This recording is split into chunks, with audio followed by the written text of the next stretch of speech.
Here's another one for the family, our Grace sweet and spicy tuna burgers.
So a very, very high heat in our grill pan.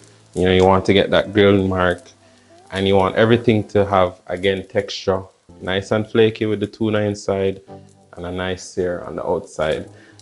So quick tip, making the tuna patty, you want to ensure to drain as much liquid as possible. I mean, if you can drain all the liquid, egg and breadcrumbs and mayonnaise is the biner. You want to make sure that it is dry, not too wetty, not too dry, but when you're molding it, it's not sticking to your hand, but when you're putting it and molding it, it's keeping firm together so that you can have a nice, firm, textured patty like this. All right, so we're gonna assemble now.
All right, so this is our final product. This is our sweet and spicy tuna burgers. Again, we use the sweet and spicy sauce by Grace, and it's just nice. I mean, definitely a family meal.